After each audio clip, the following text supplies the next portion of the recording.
The mic's working now. So, good afternoon, everybody. Our moderator is not here, so I'm going to introduce everybody, and then Debra Diamond will take over as the moderator. I'm Swati Chopra. David White, to my right, is the J.F. Rowney Professor of Comparative Religion at the University of California, Santa Barbara. He's the author of 4 books on comparative mythology called Myths of the Dog Man, Indian alchemy called The Alchemical Body, Tantric sex called The Kiss of the Yogini, and Indian Yogis. The title of the book is Sinister Yogis. To my left is Jim Mallinson, who is a Sanskritist specializing in yoga and yogis with several academic books and translations to his name.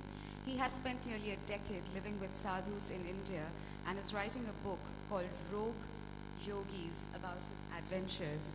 From Jaipur, he travels to the Kumbh Mela, where he's making a film for the BBC. Debra Diamond is curator of South and Southeast Asian art at the Freer Gallery of Art and the Arthur M. Sackler Gallery, Smithsonian Exhibition.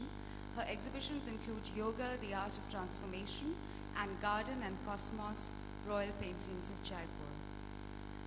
Catherine Weinberger Thomas is Professor Emeritus from the School of Oriental Languages in Paris, and she's the author of, I'm sorry, I cannot pronounce the French name, so if you I could. will say it in, I can't remember really. Could you just tell us about your books? I mean, a few books, among which, if I translate, is The Ashram of Love, which is on Gandhism and imagination, and a book on Western perceptions of India, and a translation of Premchand short stories, and finally Ashes of Immortality, Widow Burning in India. Debra, may I please request you to take over as moderator?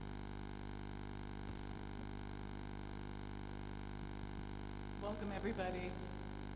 Today, actually, and thank you for everyone for coming. Thank you to all our speakers. We're going to actually self-moderate. And our first speaker today will be David Gordon White. Self-moderation being a yogic city that I possess. I'm going to speak from one of the books that Swati mentioned, Kiss of the Yogini, which came out in 2003. In that book, I lay the foundations for what came to be known as the Yogini cults in medieval India. Those foundations go back to Ayurveda. Actually, they go back to the Atharva Veda, where Atharva Vedic, we're speaking now of about 1000 BC. Atharva Vedic demonology included groups of violent, fearsome, and often animal or bird-like goddesses or demonesses called apsaras.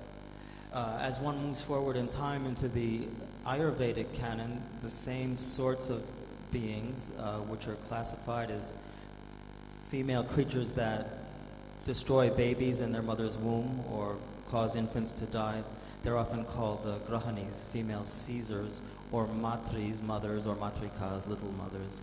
They're very frightening, they're very dire. The same groups come to be called by other names in the tantras, of which yoginis. By this time, there's a kind of a standard profile of the yogini as a animal or bird-like human being capable of flying through the air, who normally destroys life, particularly infants, but also adults. And in the tantric yogini cults, what is new, and this begins around the 7th century and is particularly important through about the 11th or 12th century. What is new is that in both scriptures and in iconography and in epigraphy, we find references to specialists, often called viras, virile heroes or siddhas, perfected beings, who are empowered through mantras, through offerings of sacrifice, and particularly self-sacrificial offerings to control these yoginis, such that the yoginis no longer will eat them, but rather they will become their consorts, their lovers, their domesticated partners. And the happy ending of this tantric scenario is that the virile hero, the male practitioner, gains supernatural powers through these yoginis, through these powerful female figures, including the power to fly through the air, to amass all sorts of wealth, battlefield prowess, and so forth. How that translates into the medieval political scene is that, particularly in central India, talking about southern Rajasthan, Madhya Pradesh, Orissa, but also places like Kashmir and Nepal in later times, kings, if we can call them that, very often more like warlords, would employ these tantric specialists in order that they themselves become virile heroes, viras. And in that role, they were the patrons of the yogini cults. And what this translated into was the construction across particularly central India of temples called yogini temples. We call them that today, yogini temples. Often they were called mother circles in the old days, circles of mothers. And these are temples that are quite unique. I'm sure nearly all of you have seen Hindu temples both in the north and south. They have roofs on them. They have shikras, the spires, and they have pavilions, the mandapas. Yogini temples have no roofs. They're open to the sky. They're usually flat, circular slabs, often with an image of Shiva or Bhairava, a tantric form of Shiva in the center. And then the walls of the temple are a circular, on the circumference of that circle, house images of yoginis. And the yoginis have the heads of animals, of birds, horrible faces sometimes when they're humanoid with fangs and so forth. And then some of them are very beautiful. They generally have naked bodies. And these were not marginal phenomena. These were royal projects. The most important building project of one of the kingdoms of central India, the Kalachuri dynasty, in the 11th century was a yogini temple, which you can still visit. It's in Jabalpur district on the banks of the Narmada River. These were massive stone masonry buildings that required both power and wealth to construct. So these were central to the royal religious and political life of the time. And what one can construct from scriptural and iconographic data is that there were tantric rites involving yoginis practiced in these temples. The yoginis are at once in these rites supernatural female beings who fly through the air, and then they are human women that are possessed by these yoginis with whom the male practitioners could actually transact. And when I say transact, I'm basically saying have sex. However, tantric sex was not what we think of it as today. It was not having really good genital sex, which leads to, brighter teeth and better sex drive and a bulging stock portfolio. Rather, it was an exchange of sexual fluids, or a collection of sexual fluids, by means of which male practitioners could tap into that energy of the feminine that the yoginis possessed in their very essence, which was their sexual or uterine fluid, by consuming drops of that fluid. And the yoginis themselves would consume drops of the male sexual fluid because that was their jet fuel. That was what gave them the power to fly through the air. So these yogini temples were these round, open to the sky, launching pads and landing fields for yoginis. And at the end of the practice, the happy ending was ideally that the male practitioner would fly up into the sky with the yoginis and be possessed of the same powers as they. And this was very interesting to these royal patrons because they wanted to defeat their enemies, their neighbors on the battlefield, and this really was presented in the time as a direct path to that sort of power. Now, of course, that power wanes with the Islamic influxes, beginning with Mahmud of Ghazni and sort of pushing into North India in particular in the centuries of the second millennium. And so the Yogini temples, they disappear from the landscape, but they reappear in an altered form in the interior of the body of tantric practitioners, and I believe that's where Jim Mallinson is going to pick up from me.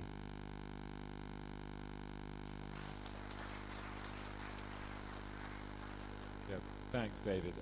Yes, my work focuses more on the period just after the time of the Yogini cult. So I work on yoga texts, and so the Yogini cults, as we can tell from texts and temples, they began to wane around the 14th century, something like that. And so the text I did most work on, and which was published in a translation and a critical edition, is a text called the Khechari Vidya, and that's an early bodily yoga text, which is rooted in these Yogini cults, but they don't figure so strongly in it. And the practice, the kind of things David was talking about, are not mentioned in the text at all. There are two methods within that text, the Khechari Vidya, for invoking these yoginis and getting the various siddhis that they can bestow, the various powers and boons. And one method is mantra, repeating a mantra, and the other is a particular yogic technique. So I haven't looked that deeply into what the yoginis themselves get up to, but I do have a vested interest in it because there's a verse in the text, and I don't make a habit of memorizing too many of the Sanskrit verses, but this one has always stuck for reasons which will become apparent, and it goes like this. It's only one verse, don't worry, I'm not going to get carried away. Ya idam paramam shastram yatra tatra prakashayet sa shighram bhakshyate devi yoginibihi shivagyaya. And that means he who publishes this text, makes it known far and wide, yatra tatra, he will be eaten alive by yoginis at the order of Shiva. So I've since then I've been rather concerned about who these yoginis might be and where they might appear. Well, I'm hoping I've got a get-out clause, and the yatra tatra in there means kind of far and wide and willy-nilly. And my book was published by a fairly obscure academic publisher and at great expense, so not that many people have bought it. Meanwhile, I'm not sure if the same thing is the same get-out clause would apply to some of these online repositories of PDFs. People have somehow got hold of the PDF and it's widely available there, so perhaps the people at Scribd or these other strange Russian websites better watch out. So yoginis, what are they? What's interesting, within the text that we work with, yogin or yogi is always a male practitioner of yoga, but a yogini doesn't really mean that. And in fact, female practitioners of yoga appear very rarely in these texts, and in the few occasions that I know of, they're not called yoginis, they're called women who understand the practice of yoga or something like that. So meanwhile, as far as I'm aware, I'm not that in touch with the modern yoga scene, but I do hear a lot of people, particularly in America, women practitioners of yoga referring to themselves as yoginis, but that's not the use we find in the text. So I think it's very interesting what really is the referent of this, and we can't really tell from the text. Like I say, from the text there's not a lot of evidence of women practitioners of yoga, and similarly I've been working with Debra on pictures, paintings of practitioners of yoga and yogi sects, and we see very few women in there. So I'm hoping that perhaps Swati, as we bring this discussion into the here and now, we might get a better handle on what perhaps it means to be a yogini as a female practitioner of yoga, and whether perhaps, I wonder, obviously there's a big debate going on at the moment about the position of women in India, and whether it's a useful thing, whether it actually does valorize women to try and buy into this yogini cult, or whether that is more in the same position that women today in India, they're held up to be goddesses, but then the treatment they get is perhaps not, doesn't live up to that valorization.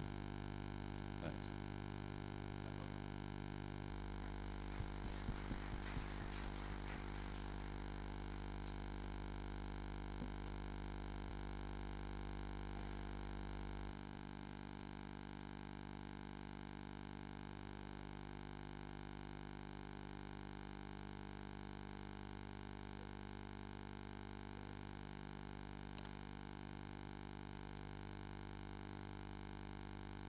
In order to think about yoginis today and in the past, I think that to any attempt to... Can you hear? Good. Okay. Hi, welcome. Any attempt to imagine what yoginis meant, both today and in the past, should take into account how they made meaning within Indo-Islamic arenas. For example, yoginis were known through texts translated into Persian and Arabic, Judeo-Arabic, and Turkish from at least the 14th century. And so today I thought I'd show you a group of paintings that come from the Deccan Sultanate of Bijapur that were produced between 1570 and 1600. So on the screen right now are some 10 paintings of yoginis dating from the 1590s to 1660. And in each of them, we can see a single woman, usually with her skin, tinged blue or gray with ashes, usually wearing jata, also heavily bejeweled in most cases. And these have been traditionally interpreted as human women, practitioners of yoga, or as princesses masquerading as followers of Shiva. In fact, what we find is that within many Islamic intellectual arenas, such as the arena of occult sciences, there's quite deep knowledge of 64 beautiful immortal yoginis who can render poison harmless, lengthen your life, make you immortal, and particularly help in the winning of battles. So in Bijapur,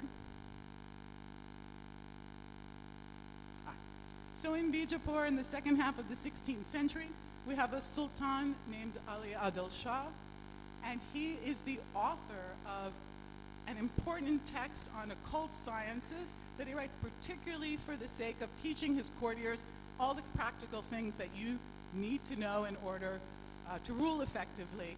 And one of his 10 chapters is on yoginis. And in his colophon, he calls them yoginis.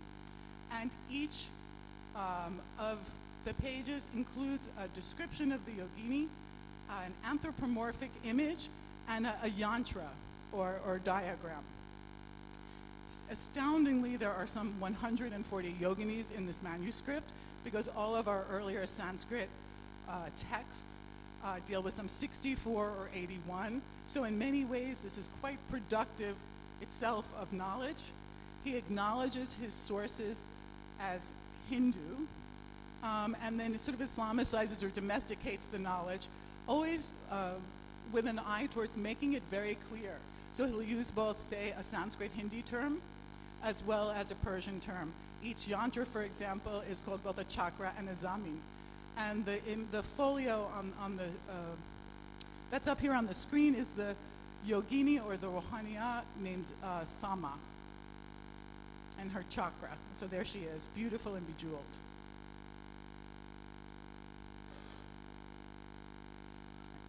Another one of the yoginis is a local goddess named Pavani, who's still quite important and still associated with martial powers and winning battles.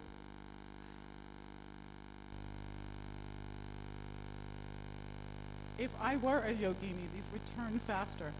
And several of the yoginis actually, surprisingly and strikingly, are male figures. So there's a Nath yogi on the right, with jata and wearing a horn around his neck.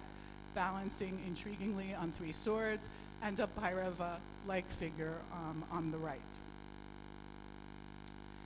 During the reign of the successor of Ali Adil Shah, Ibrahim Adil Shah, we have such extraordinary paintings made as the one on the screen on the left, which really is truly one of the most amazing paintings produced on the subcontinent. It's made around 1600, and in the center of this painting, there's an exceedingly elongated female figure, her skin, pale blue, her neck, as long as a Mannerist Madonna, in a landscape that's sort of surreally undulating next to lotuses and other flowers that look like Venus flytraps. And strikingly also, she's backlit. It's quite theatrical and unusual. And this has always been interpreted as a human figure. But we know that the patron, this Ibrahim Adil Shah, had a copy of his predecessor's important text, The Stars of the Sciences, with the paintings of 140 yoginis within it. We can see continuities in the jewels that the yoginis wear, in the jata, their top knots, even in their red chakdar jamas. And we have not only the text of the Stars of the Sciences, but many other Persian language texts that describe the power of these yoginis within Islamic contexts to help rulers sort of effectively control their territories or live forever. So thank you very much, and I hand it over to Catherine.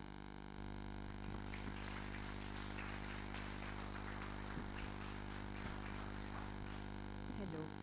You may, can you hear me? Okay. You may wonder for what reason Satis, this epitome of Parangon virtue, the faithful wife who burns herself on her husband's funeral pyre, what are they doing on a panel consecrated, devoted to yoginis? Well, in 6 minutes, I could not possibly demonstrate why it is totally relevant for Satis to be part of this panel. What I'm trying to do is just to try to concentrate on the main thing, meaning what really do we mean by satitva, satihood, and being a sati as an experience of a human person in real life, and also as far as the ideology of satihood goes, went, and is still present to this day. So, in short, what marks from what the preceding speakers have put forward, you have, I think, for you is endowed, you say in English, sorry for my English, with supernatural powers, magical powers, a sort of excess of female energy or Shakti. It's a very, very poor definition of a term that cannot be translated. But anyway, so why is she a Yogini, as people would say in Rajasthan? She is a Yogini because the simple fact of being possessed, and this is the word that is used by people and by the text, it's a state of avesha, of really possession. The simple fact of being a sati, possessed by the magical power of the sat, absolutely makes her a singular, unique person in the whole pantheon of gods in the making and the Hindu pantheon at large. What people really do not understand about satitva is that the woman is, in instances of widow burning, what the Hindu faithful see, who attend the scenes by millions, really, sometimes, what do they see? It's not a living woman being barbarically put to death on her husband's funeral pile. It is really the Shakti emanating from a human woman at this moment of truth, of Satya, from which, which is associated with the Sat, when she reveals herself as possessing this magical power. And in fact, it's not the fire of the pie that burns her. It is her inner fire of yoga, Yogini. This is really the instrument of her death. So when you see, according to the Hindu Sanatan Dharma ideology, I don't know how to put it otherwise, and also the belief system of the faithful, the fire of the pyre is only a hedge that prevents the onlookers to be confronted to the spectacle of her real combustion, which is a self-combustion. And along with this, I could go on this, but the Sati is endowed before her act of truth and afterwards of powers of prophecy, of malediction and benediction, of miracles. To prove that she is a real Sati, she has to parchodeno in Rajasthani, which means gave the parcha in Hindi comes from parichai dena, to reveal herself as a Sati via the medium of miracles. So if she is closed in a room because her family doesn't want her to go through the ritual, the door will open on itself. The veil of marriage, the lal chundri, will come out of her coffer and be put on her head, etc., etc. I could go on and on and on about the power of the Sati. And finally, and I will stop there because I think I have already overlapped my time, she is the instrumental in building her own ritual and her own mythification. She will say, for instance, she will speak of herself before ascending the pie.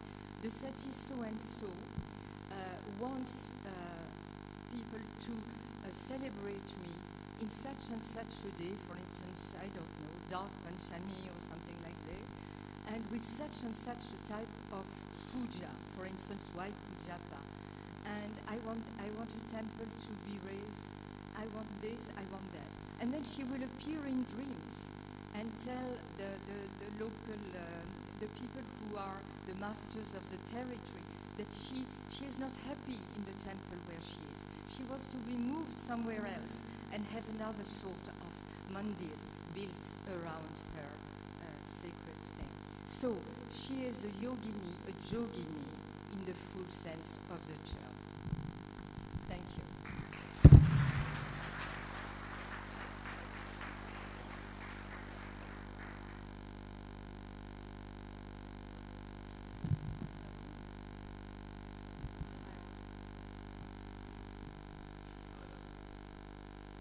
Does this work? Yes.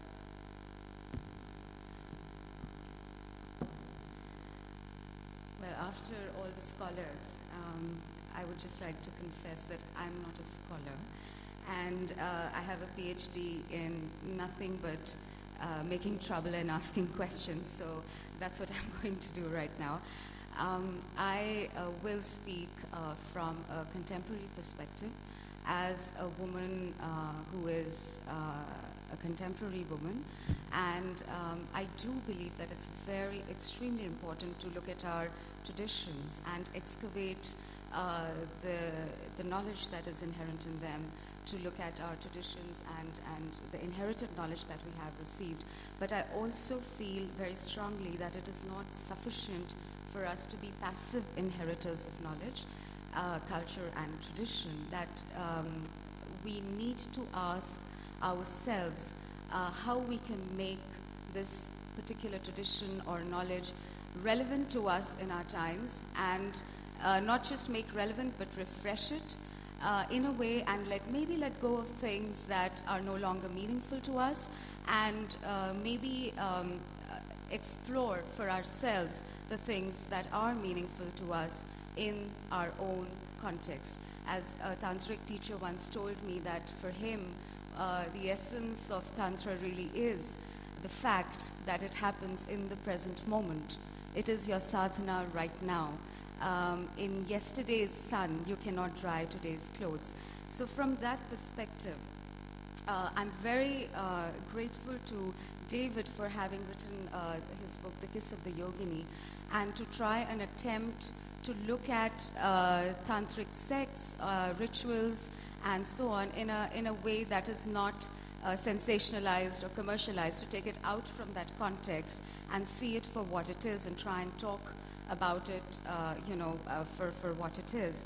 And I'm also, since I'm very interested in the placement of women in society, in religion, in tradition, I think what David's book also does very successfully is place women, or rather through the yogini context, to look at women's and to talk about the fact that there have been traditions in this country that have looked at women not where their menstrual fluids or bodily emissions are considered sacred, rather than the opposite of it, which is what and are used in ritualized situations. But having said that, I personally, the way I see the characterization of yoginis as demonic, rapacious beings, I see that personally, I see that in the same context that I see, men talking from the fear of the feminine, that there are these viras that have to go and subjugate women. I see it as a fear of the feminine in this, and in the same spectrum probably for me, where women at one end are talked about as narakasya dwaram, doors to hell, or are clubbed along with gold. It's a kanchan kamini, like golden woman is what you have to be careful about not falling into the trap of. And we have this whole thing that women cannot become enlightened in their bodies and so on and so forth. So I would like to just mention this and put it out, that this fear of the feminine is something that comes through very strongly to me when I hear of these ghoulish yoginis. And in fact, what I find a more empowering view of the yogini is that of a female practitioner of spiritual traditions or spiritual paths. And I know what you said, that both of you have research texts, and yogini rarely appears in these texts in the context of a female yogic practitioner. But I think I can say from a layman's perspective, when we speak, I'm a Hindi speaker, so if I'm speaking to my mother, for instance, and we are talking about a yogini, I'm not talking about, necessarily, I'm in fact not talking about the ghoulish deities, and I'm not talking about yogini in the Western concept that you have, but we are talking of the yogini as a female spiritual practitioner. It's a very common term in colloquial usage.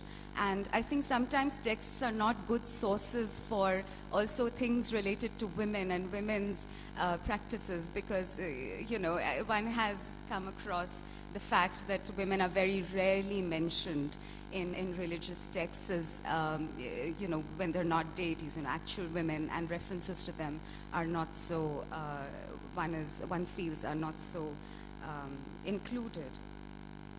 So, thank you, whoever clapped. What I'm just another point I'd like to make with reference to David's book is that what I find, and not just your book, there is a larger, wider, sort of stream of scholarship that I feel essentializes Tantra as this body of rituals, and it is so. I am not saying it is not so. But I would like us to, for a second, consider that why can we not look at it from the Indian spirit, from the Indian perspective, where the approach to spirituality is fairly open and integrated and evolutionary in the sense that we may say that for a certain, and I know, David, that you will disagree with me because you talk about it as a Vedantic interpolation on Tantra, but I do feel that there are practitioners of Tantra who look at it as a path to self-realization, who look at it as a path to accessing higher levels of consciousness.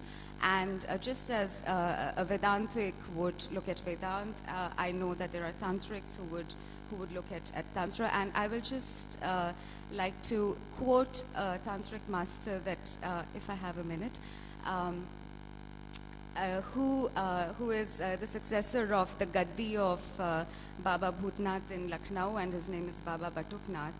And when I questioned him about the motivation of a Tantric practitioner, here's what he said. One of the first things that a Tantra practitioner feels is inner ananda, bliss. There is no limit to this. You have to do it to understand it. The other important thing is that when one begins one's Tantra sadhana, attachments begin to dissolve.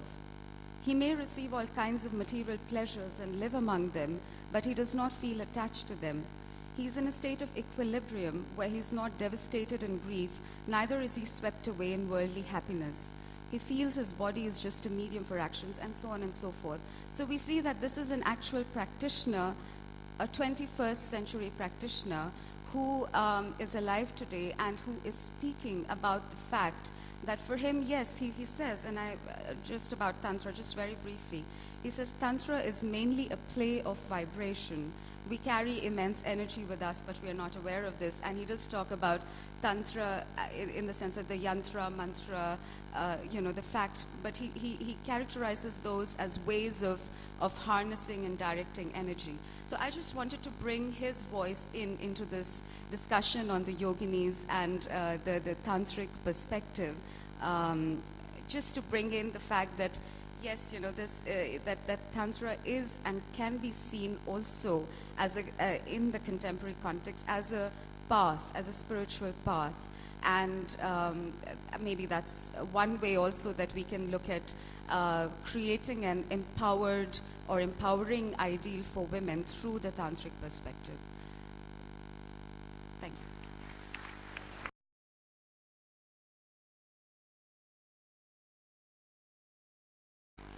Great. We are self-moderating today. Well, first, I just thought that I thought it would be interesting to point out that, as we've gone around the coffee table, we've heard a lot of different definitions of yoginis, both historically and in the present, ranging from, as I hear it, rapacious devourers, goddesses who provide supernatural assistance to those who propitiate them, self-combusting empowered women, and one of the things that I wonder about is, to what extent does the yogini as a rapacious devourer kind of obliterate, the multiple layers, the multiple definitions of multiple meanings of yoginis over time and across communities. And I bring this up as an art historian in particular when I think about the yogini temples that are found all over the subcontinent from the 10th and the 11th century. Yes, many of those yoginis have fangs and wild hair, and some of them have animal heads. But many of them have very beautiful, gentle faces, and they have the full bodies of benign and ideal goddesses.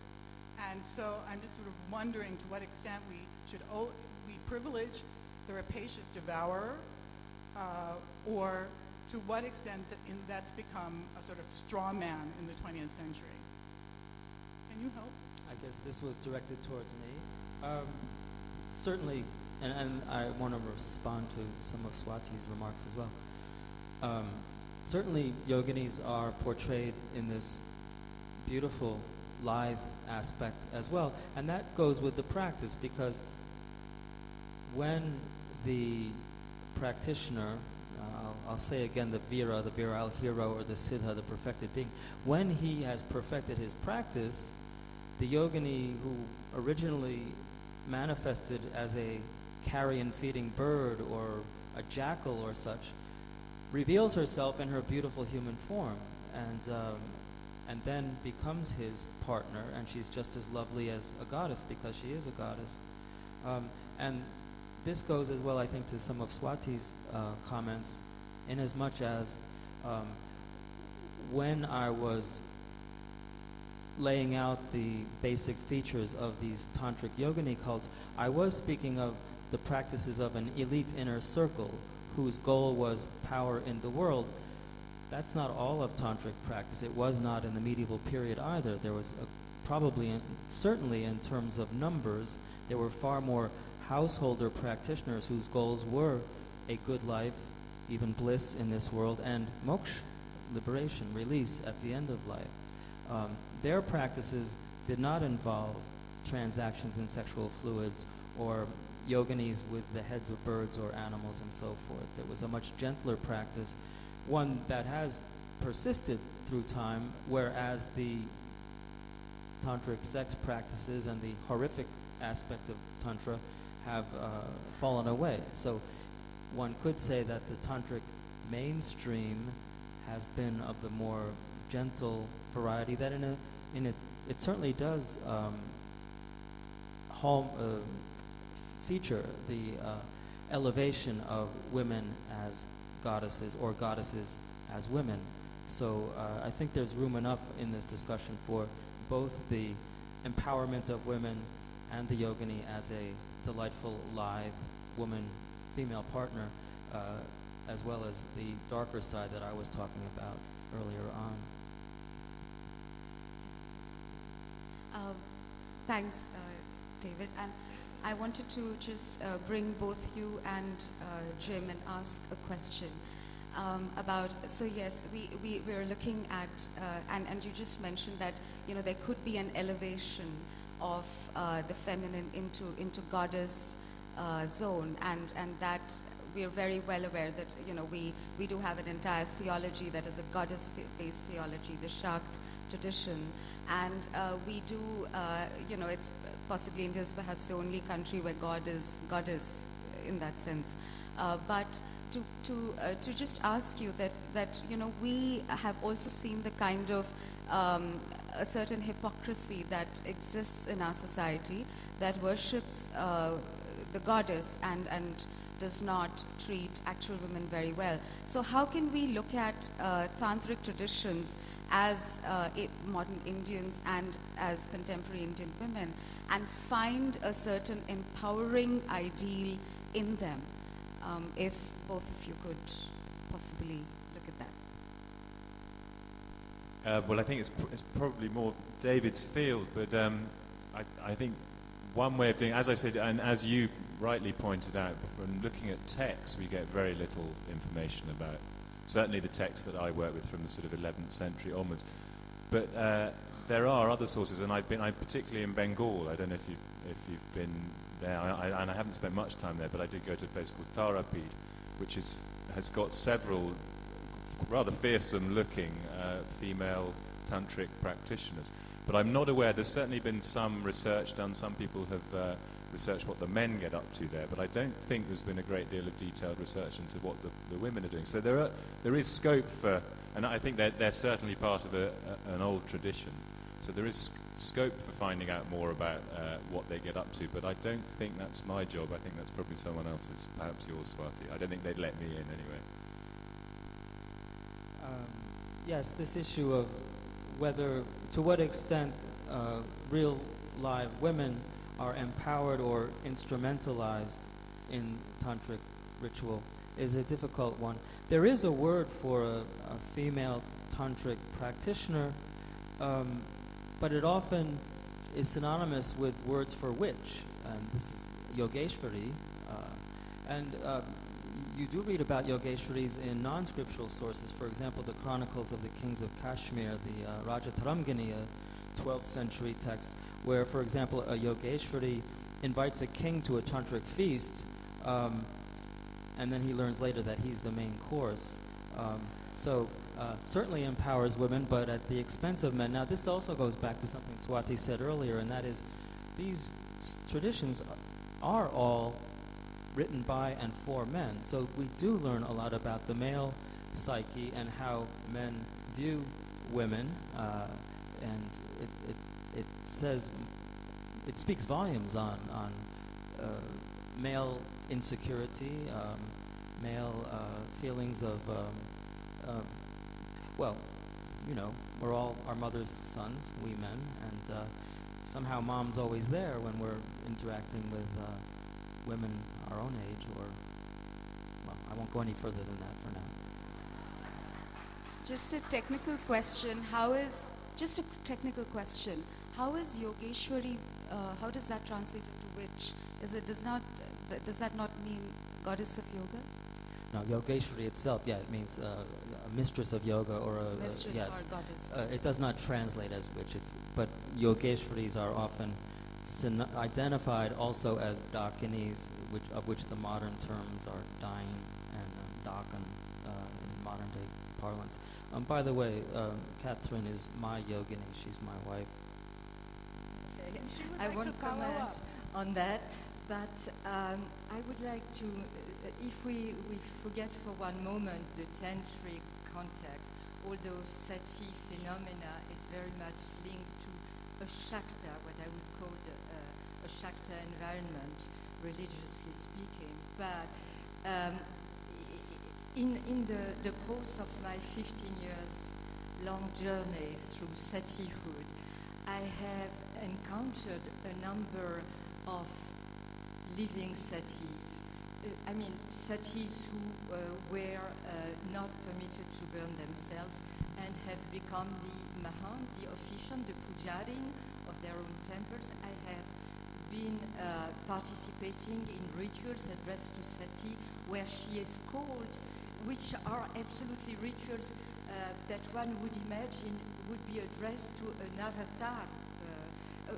They ask the goddess, the Dev, she is called Dev in popular Hinduism. She is the supreme being asked to descend upon the community of the faithful, to fulfill their wishes, to convey their, to be the intercessors in the cases of, and prevent calamities and whatever. So, and give Varda, you know, boons, blessings, etc. Not blessings, but boons to the, and protect the human community. So, the supremacy of women, their sacredness, etc., is absolutely evident in all the field work that I've been, in all the, let's say, the cases that I could investigate in post-independence India.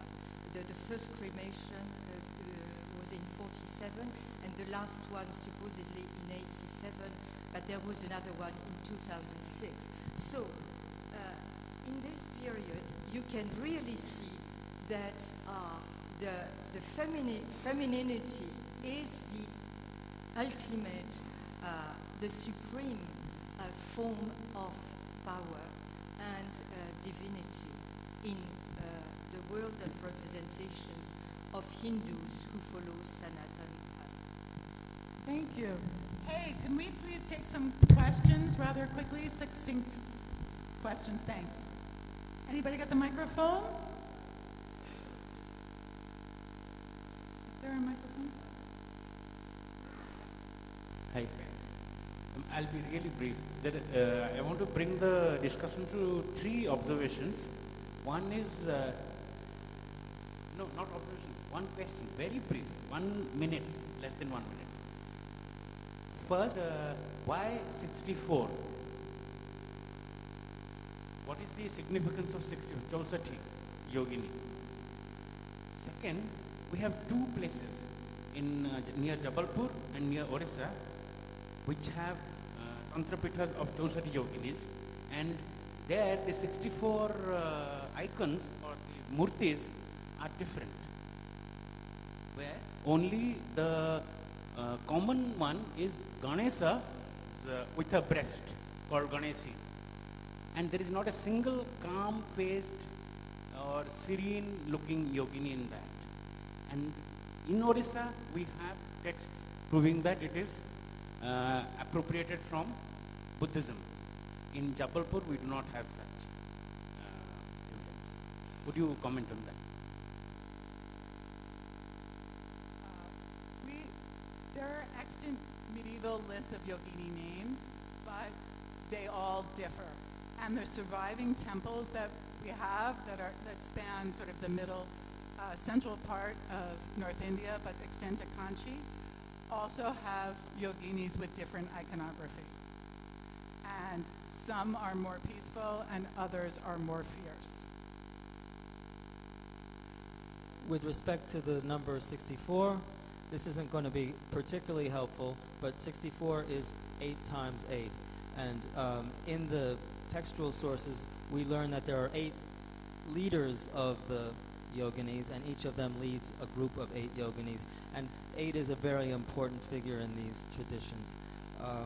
Yes. In terms of the Buddhist influence, there are Buddhist sources from the same period that talk about very much the same phenomena. I wouldn't say that the Buddhist sources, that the Buddhist works are the sources of the Hindu works, but rather they're a Buddhist reflection. There's also Jain traditions of yoginis, by the way. Before we take the next question, can I please request everyone to keep your questions short and crisp, please? We would like to take as many as possible. Please refrain from commenting or sharing observations, please. Thank you. I have a question for Catherine Weinberger.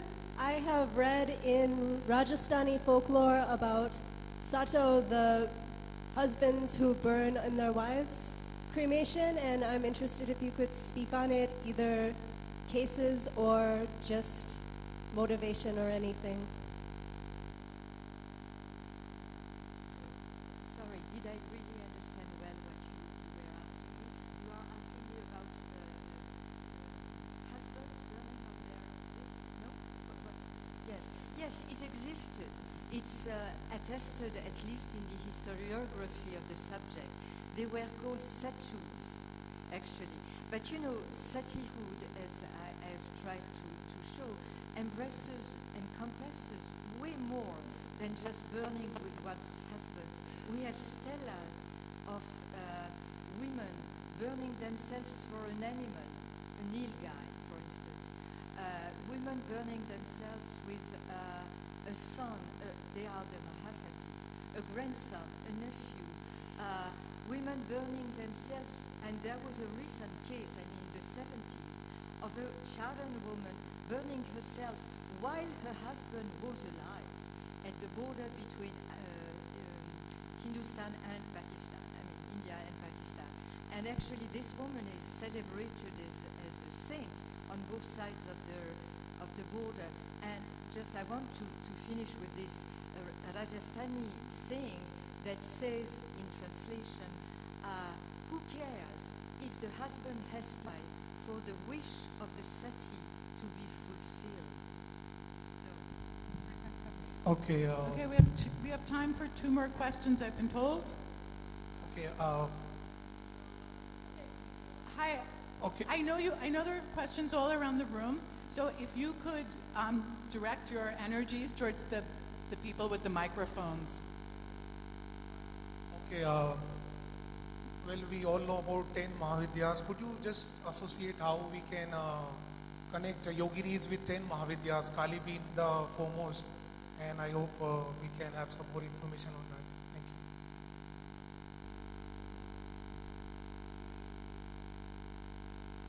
you. I guess this is a David question. There are so many groups of multiple goddess figures, of which the 10 Mahavidyas. In terms of chronology, that specific group appears later in time than the classifications of the yoginis. But in many respects, these are parallel, intersecting traditions. They borrow freely from one another. What's interesting is that, you know, sort of what changes is the number of slots, but the slot fillers don't change that much. Quite often the same name will appear in Mahavidya classifications, Yogini classifications, what am I forgetting? Matrika classifications and so forth. So Yes, they're related. They just have different textual sources.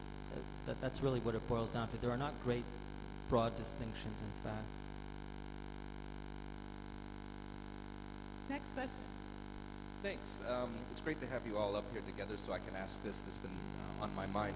In the early modern period, post-14th century, in the visual culture, which Debra and Jim are working on in particular, there seems to be, you seem to suggest there are two types of yoginis. One is the supernatural, one is a little bit more human.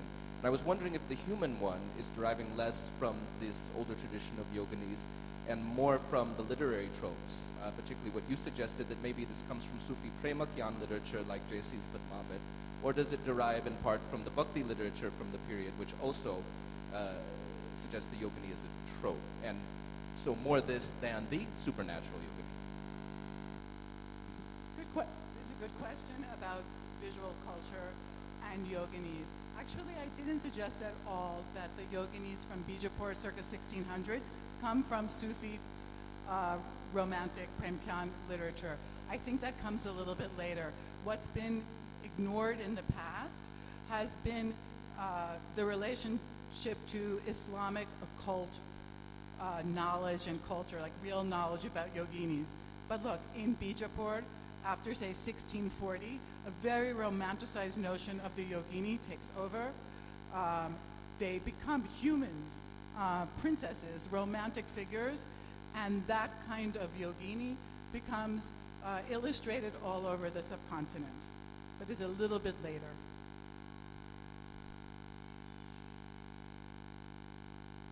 Oh, thank you all very, very much for coming. Let's all fly off to lunch.